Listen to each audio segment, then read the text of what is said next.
Hey guys, I am setting up a brand new Fluval Flex 15 gallon. Got it for Father's Day this year, 2022, and I am setting it up as a reef tank. So just kind of wanted to give you an overview here of what came with it. So obviously the tank, it has all the equipment in the back, and it has the filtration valve there, the wave making valve from the pump in the back that I put there, the light that came with it. I'm setting this up as a saltwater reef tank, so that light is not going to stay, but I will show you the light that came with it, and I'll also show you a couple features on the light that came with it, even though I'm not going to keep that light.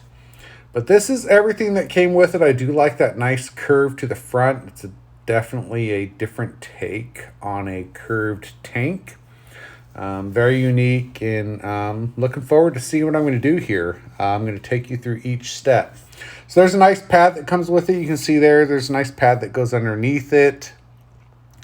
And as I turn it here, you can see the filtration in the back. So down, there's a 3-chamber there.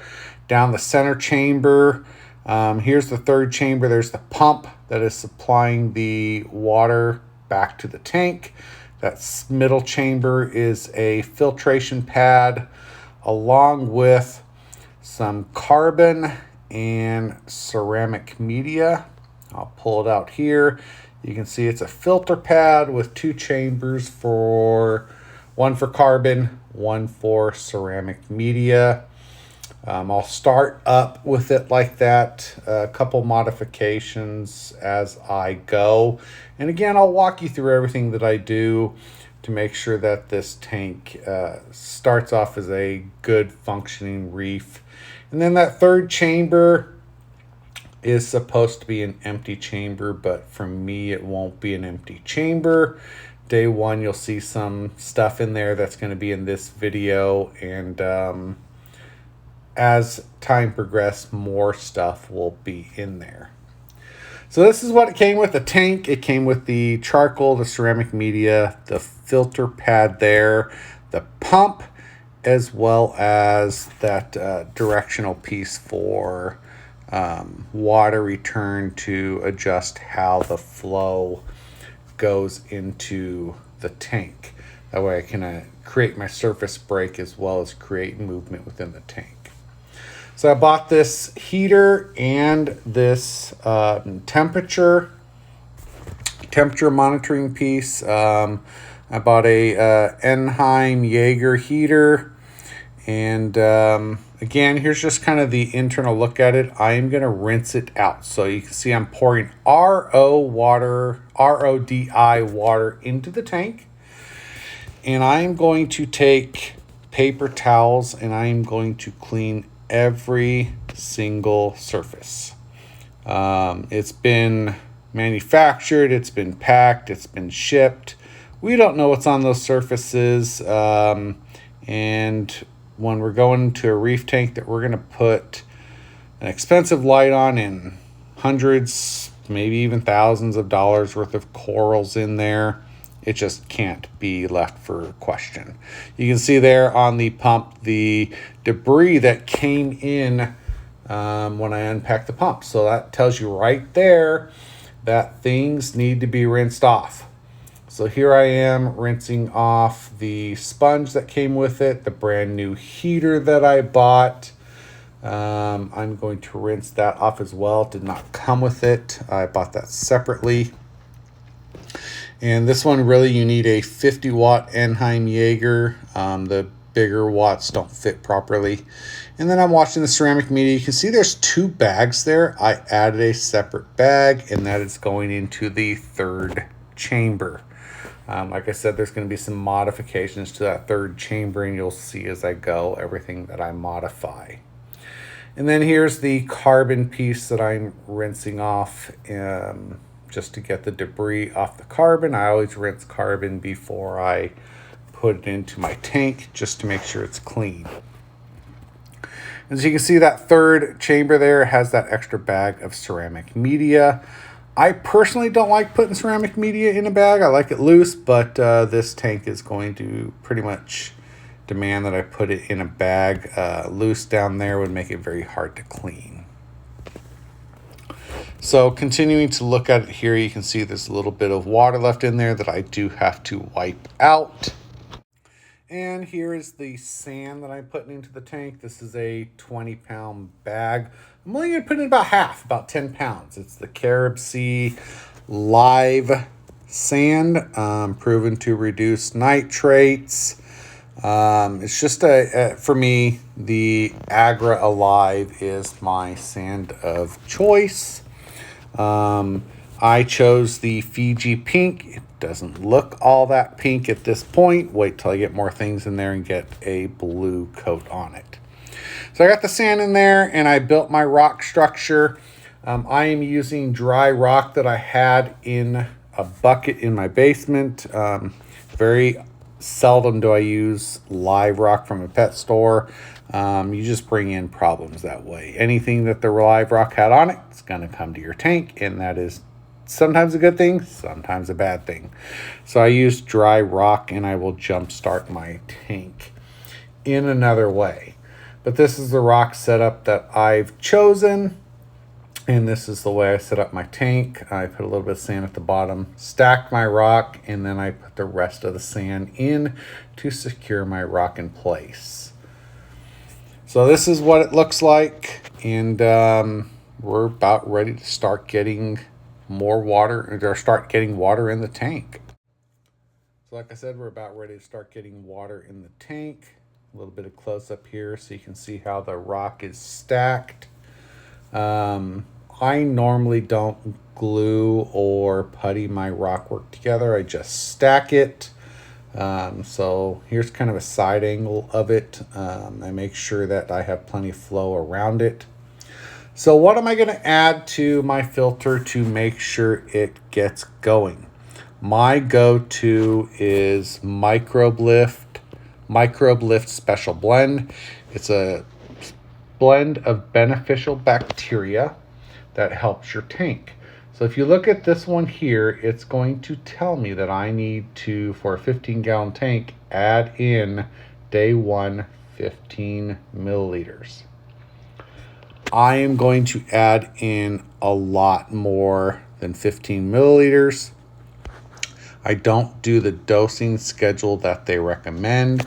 And of course, you can see kind of here some of the tips and different things that's on the packaging that I'll show you. But again, I don't really do the recommended schedule. As you've seen from some of my other videos, I never really kind of stay with the recommended schedule of things. So I'm going to walk you through what I do with this. But this is a huge benefit for starting up a new tank. This is going to kick off your bioload. This is going to help your filter thrive in a new environment. I mean, you can see I have a 118 milliliter bottle, and it recommended 15 milliliters. So of that 118 milliliters, I should be putting in 15 milliliters. And here I am putting in my Microbe Lift Special Blend. I'm pouring it directly on that filter media, that filter pad, as well as the ceramic media that's below it. And those are the things I want to coat. So it looks like right there, I'm just above half a bottle, so I'm going to keep going just a little bit. And half to 3/4 bottle is about where I want to stop. This one I'm stopping, looks like closer to 3/4 of the bottle, which is where I'm going to stop. All right, so now that I have the Microbe Lift into the tank, it's time to fill it with water.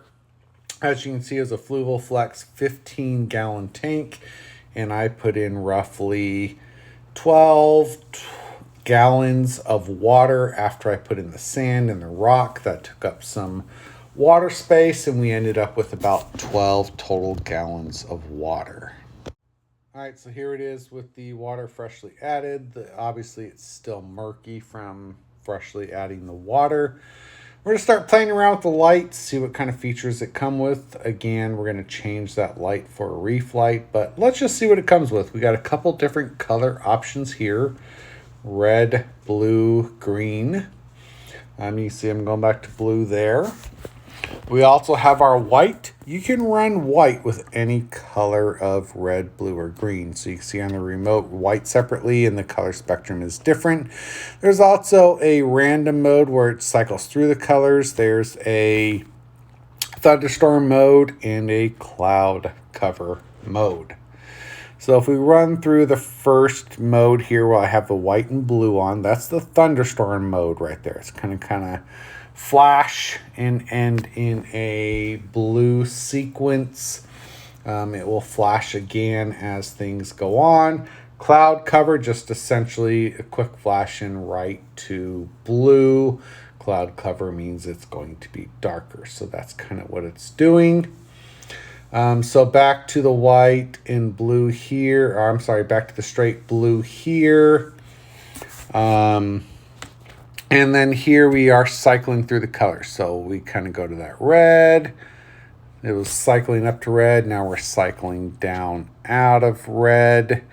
And we just change through the different colors. Here we go to yellow. It stays on each color for a little bit of time.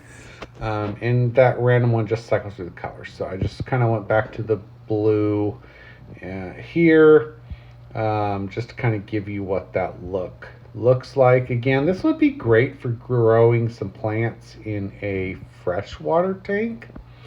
It's not going to grow corals or anything in a saltwater tank. We're going to need a little bit more light than what this is going to supply us, but it will absolutely cycle the tank with fish, enough to kind of, it's not really going to do anything for the tank. A little bit of spark for it, but really it's just kind of be looks to look at your fish as the fish cycles the tank. Minimal benefit as it is more geared towards a freshwater light. So as you can see, the water's not murky anymore. This is the day after setup, so I gave it overnight to for everything to settle and let the pumps run through and settle down all that murkiness in the water. And here we have a lot more clean looking tank.